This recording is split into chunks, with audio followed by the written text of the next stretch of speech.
Hello सर्वांना, good evening, नमस्कार. मी सुवर्णा आणि परत एकदा तुमचं सर्वांचं माझ्या एका नवीन मराठी ब्लॉगमध्ये अगदी मनापासून स्वागत. आजचा दिवस तुम्हाला खूप छान, मस्त, आनंदाचा, आरोग्याचा जाऊ दे, हीच बाप्पाच्या चरणी प्रार्थना. तर आता हा व्हिडिओ ना 20 एप्रिलचाच आहे, तर 5 नंतर मी शूट केलेला. आणि या आधीचा व्हिडिओ पार्ट 1 तुम्ही नक्कीच बघितला असेल, बघितला नसेल तर तोही बघा. आणि आता हा व्हिडिओ आहे पार्ट 2 एंगेजमेंट सेरेमनीचा. तर हाही व्हिडिओ खूप छान असणार आहे, तर नक्कीच संपूर्ण बघा. आता मी इथे वांगी कलरची साडी ना मस्त नेसली आहे आणि ही साडी ना खूप छान मला दिसते, म्हणजे मला स्वतःलाच खूप आवडली आहे. हा कलर माझ्यावरती खूप भारी दिसतोय ना, मीच माझं कौतुक करते. आणि माझ्या केसांची हेअरस्टाईल अशा पद्धतीमध्ये केली आहे, गजरा नकलीच लावलेला आहे आणि साध्या सिंपल पद्धतीमध्ये माझ्या हातानेच हा मेकअप केलेला आहे मी. तर कशी दिसते मी नक्की कमेंटमध्ये सांगा. खाली एंगेजमेंटचा कार्यक्रम चालू झालेला होता आणि गाणी चालू होती, त्या गाण्यांचा सर्व काही आवाज आहे ना वरती येत होता. मी तुमच्याशी बोलते पण मला नंतर व्हॉइस ओव्हर करावी लागले. मी माझी हेअरस्टाईल तुम्हाला दाखवते, माझ्या हाताने घातली होती ना मी. आणि ही साडी पण आहे ना अजिबात फुगली नाही, एकदम चापून चुपून नेसता आली. आणि मी या साडीमध्ये थोडी बारीक पण दिसते असं वाटतंय मला, म्हणून तुम्हाला मी दाखवते. रंगही खूप आवडला होता साडीचा मला, रेड कलरचा ब्लाऊज याच्यावरती छान दिसतंय. तर चला आता खाली जाऊ, कारण खाली बरेच पाहुणे मंडळी जमा झालेली होती. माझ्या ननंदबाई पण छान मस्त रेडी झालेल्या होत्या, तर आम्ही सेल्फीमध्ये फोटो काढत होतो. आणि ही सर्व काही साखरपुड्याची तयारी झालेली होती. मुलीची ही कुंकवाची साडी, साखरपुड्याला आमच्याकडे कुंकवाचा कार्यक्रम पण म्हणतात. आणि जेव्हा मुलगी मुलगा एकमेकांना रिंग घालतात ना, तर त्याला रिंग सेरेमनी पण म्हणतात. तर हा कार्यक्रम होणार होता, त्यासाठी ही सर्व काही ताटांमध्ये तयारी करून ठेवलेली होती. आणि इथे माझ्या जाऊबाई, माझ्या पुतण्या, सासूबाई सर्वजण आलेले आहे. सर्वांचा मेकअप छान मस्त दिसतोय. मी सर्वांची ओळख एकेकाची करूनच देणार आहे व्हिडिओमध्ये.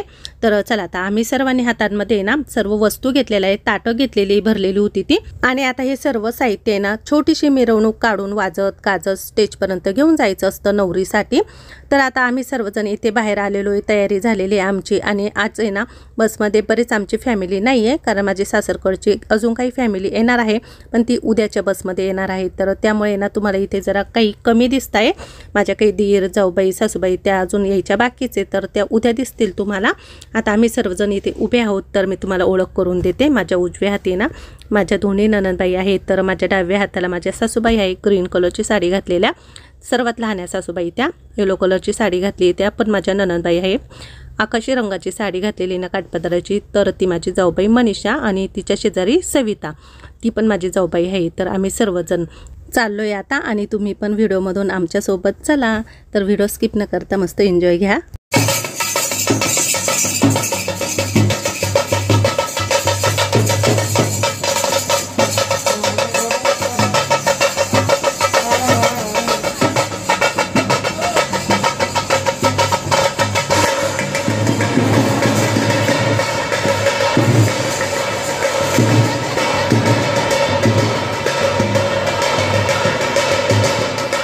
इथल्या इथेच फक्त लॉनच्या बाहेर थोडीशी छोटीशी मिरवणूक काढत आम्ही स्टेजपर्यंत आलो.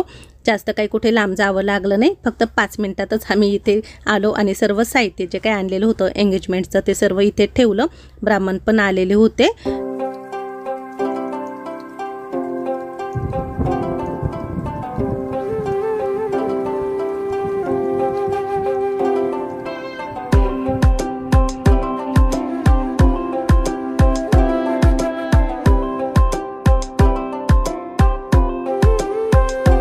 एंगेजमेंटसाठी छान असं मस्त फ्लावरचं डेकोरेशन केलेलं होतं.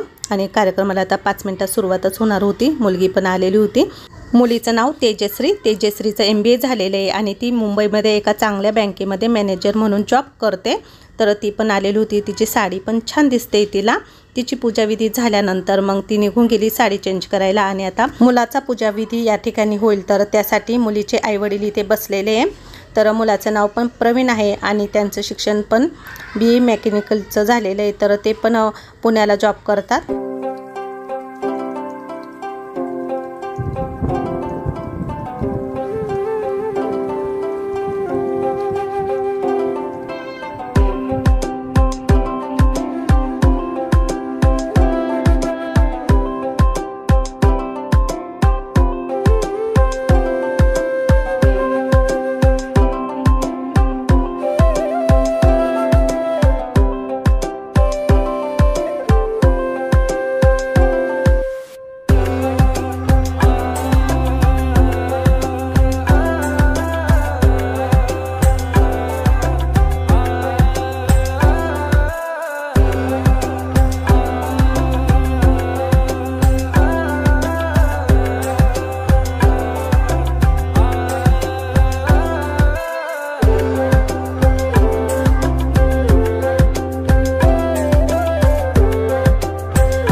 आता या ठिकाणी प्रवीण भाऊ पण आलेले होते कपडे चेंज करून. आधीचा ड्रेस असतो ना तो चेंज करावा लागतो, जो मुलीच्या आईवडिलांनी दिलेला होता ना तो कोट ते घालून आले, छान दिसत होता त्यांना. आणि आता त्यांचा पुन्हा थोडाफार पूजाविधी काय असतो तो होणार आहे. आता प्रत्येक ठिकाणी एंगेजमेंट किंवा साखरपुडा असतो तर प्रत्येकाच्या पद्धती थोड्याफार वेगवेगळ्या असतात. प्रत्येक गावाची रीत रिवाज थोडीफार वेगळी असते, सेम काहीच नसतं. तर यामध्ये बऱ्याच टाईम म्हणतील आमच्याकडे असं करतात, आमच्याकडे तसंच करतात. तर इथं पण काही पद्धती थोड्याशा वेगळ्या बघायला भेटल्या आम्हाला. तर चला, पण कार्यक्रम खूप भारी झाला. छान प्रकारे सर्व काही रीतिरिवाजाप्रमाणे इथे सर्व पूजाविधी झाल्या.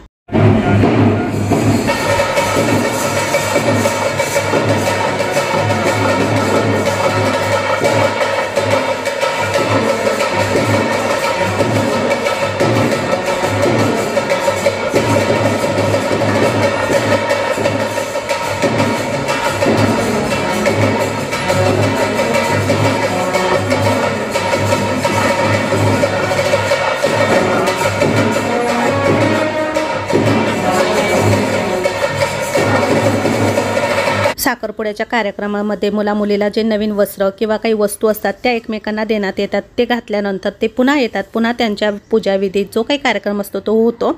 आता परत मुलगी येणार होती तर मुलीने पण छान मस्त साडी चेंज केलेली होती. तर ती साडी पण तिच्यावरती खूप मस्त उठून दिसत होती. तर हा रंगही खूप भारी दिसतोय तिच्या साडीचा.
मुलीचा सर्व पूजाविधी आता इथे साखरपुड्याचा होत आलेला होता.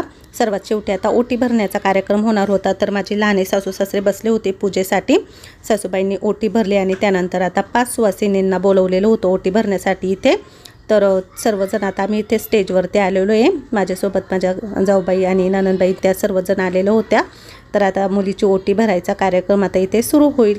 आणि हळदीच्या आधी ना साखरपुडा करतात, कारण हळदी कुंकू लावल्याशिवाय मुलीला हळद लागली जात नाही. त्यामुळे मग हळदीच्या आधी हा कार्यक्रम होणार आहे. एंगेजमेंटचा सर्व काही कार्यक्रम विधी संपल्यानंतरच मग रात्रीच्या हळदीच्या कार्यक्रमाला पण सुरुवात होणार आहे. तर आता इथे मी बसली ओटी भरण्यासाठी. मुलीला हळदी कुंकू लावल्यानंतर तिची ओटी भरायची असते आणि आजपासून मुलामुलीच्या आयुष्याला नवीन सुरुवात होत असते. तर त्यांचा हे पुढचं जीवन एकदम आनंदमय सुखमय जावो हीच बाप्पाच्या चरणी प्रार्थना करते.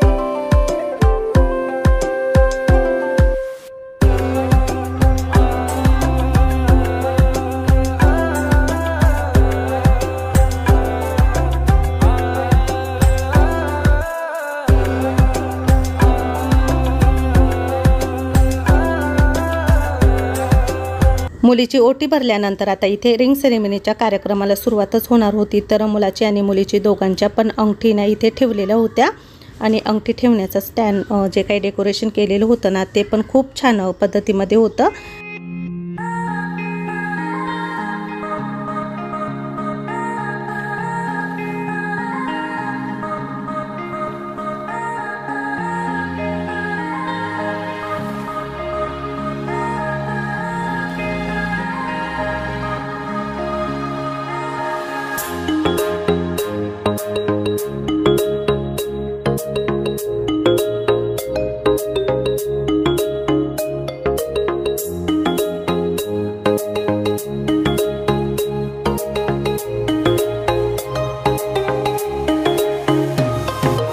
मुलीचा आता इथे रिंग सेरेमनीचा कार्यक्रम तर झालेला होता, पण सुपारी फोडण्याचा कार्यक्रम बाकीच होता।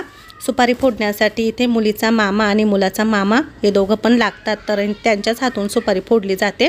तर प्रत्येक ठिकाणी मामाच बसतात सुपारी फोडण्यासाठी। दगडावरती इथे छोटीशी सुपारी ठेवलेली आहे। काही ठिकाणी 5 सुपाऱ्या ठेवतात, काही ठिकाणी 7 ठेवतात। इथे एकच दिसली मला, प्रत्येकाची पद्धत वेगवेगळी असते शेवटी। तर अशा प्रकारे हा सुपारी फोडण्याचा कार्यक्रम पण खूप भारी झाला। त्यानंतर दोन्ही मामांनी एकमेकांना गळा भेट दिली आणि एकमेकांना श्रीफळ देऊन त्यांचा सत्कार केला, स्वागत केलं। अशा प्रकारे हा सुपारीचा एंगेजमेंटचा जो काही कार्यक्रम होता तो इथे आता पार पडलेला आहे। त्यानंतर आता मुलीचे चुलते इथे आलेले आणि मुलाचे वडील ते पण एकमेकांना गंध लावतील, श्रीफळ देतील, एकमेकांना पेढा खाऊ घालतील आणि एकमेकांना गळा भेट देते। तर अशा प्रकारे हे सर्व काही रीतिरिवाजाप्रमाणे होत असतं। तर अशा प्रकारे हा साखरपुड्याचा आणि एंगेजमेंट सेरेमनीचा कार्यक्रम खूप छान पद्धतीमध्ये झाला। आजचा व्हिडिओ तुम्हाला कसा वाटला? आवडला असेल तर लाईक आणि शेअर करा। या पुढच्या व्हिडिओमध्ये पण आपण लवकर भेटू। तर पुढचा व्हिडिओ हळदीचा कार्यक्रमाचा असणार आहे, तोही तुम्हाला मी संपूर्ण शेअर करेल। तर चला आता व्हिडिओची इथे सेंडिंग करते। आजचा व्हिडिओ आवडला असेल तर व्हिडिओला लाईक करा, शेअर करा आणि उद्याच्या नवीन ब्लॉगमध्ये लवकरच भेटू। तोपर्यंत सर्वांना बाय बाय।